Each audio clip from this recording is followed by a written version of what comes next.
So to show the 3 states of matter, I'm going to use ice that we got from Come and Go the other day, and I'm going to melt it on our stove. And something that is in its solid form, it means that all of the atoms are stuck together because they have bonds between them. But then, as you start heating it up, what starts to happen is you see it starts to melt. A solid is actually something that has a certain shape and a certain volume. And then when you heat it up, it gets more energy and the atoms need more room to move around, so they knock into each other.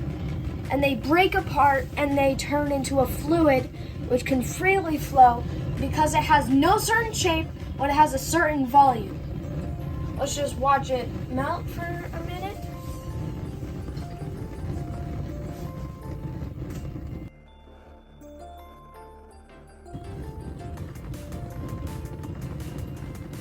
Okay, now that it's about completely a fluid, after a fluid gets made, it has no certain shape, but it has a certain volume. And its volume is the same as a solid. The densities are the same, but they have no certain shape because all of the atoms are still trying to stick together, but they're just knocked apart. But when a fluid gets hot, all the atoms start to vibrate into each other, and maybe it'll start to bubble a little bit, but the more it bumps into each other, the more atoms start to come off of it, and it starts to turn into a gas, which has no certain shape and no certain volume. It fits to the shape of the container around it. Like the air density around us is according to how much air is in this container, like this area. And then gas, the liquid is turning into gas because all of the atoms are getting more energy put into them and they're breaking apart and just flying everywhere. But you can see that it's slowly turning into water vapor. Trying to see where we can see the steam a little better. And then the water itself is turning into gas and creating bubbles inside of itself. That's why it's bubbling. Do you know why the bubbles are bigger or smaller? The bubbles are bigger because the hotter the liquid gets, the more big the bubbles are going to get because the more gas is being created. And then the less thick the water is. So it's going to have less water than it needs to create a bubble out of, and it's going to have more gas to make it with. That also means that it's going to pop quicker than usual.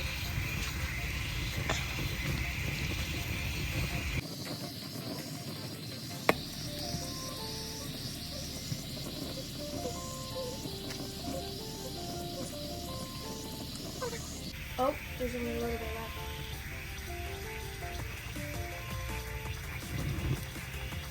Single, dinky, fragile little bubble. Yeah, it keeps creating a bubble and then it keeps disappearing. You can see that. Oh.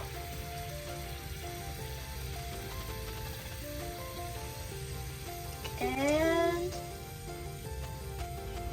you killed them. It's gone. And then to do something extra, I also made oobleck, which is basically a non-Newtonian fluid that changes between the solid and a fluid according to how much pressure and stress you put on it. The pressure part is important. I even tested. I smashed it in my hand.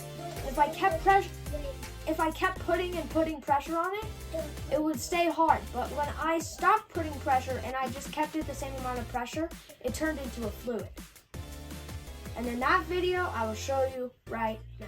To demonstrate 2 of these states of matter, I'm going to make oobleck, which is both a solid and a liquid, because its density stays the same, but its viscosity, which is basically how fast it can flow, changes according to how much stress you put in it.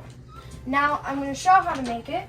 First, you get like a third or a cup of water. And then you put twice as much cornstarch as you put water in there. And you want to slowly add this while stirring with a spoon or a fork.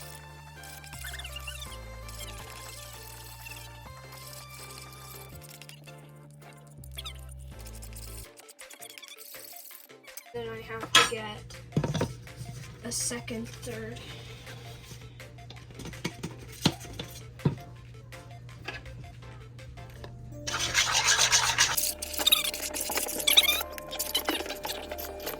And then once it gets too thick, you probably want to churn it so that you can actually mix it. If you try to just mix it, it's going to be really hard. Now look, I can scoop it up and then it just turns to a liquid. Now what you're supposed to do to demonstrate it, it's kind of messy, is you pick up a whole bunch of it and you squeeze it in your hands like this. And I have a ball of it. And then when I stop, it turns to a liquid. It's really gross.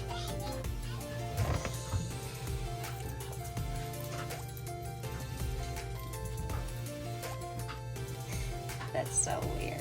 And then when you try to pull it off, it's really stuck. If you hit this, it's like a solid.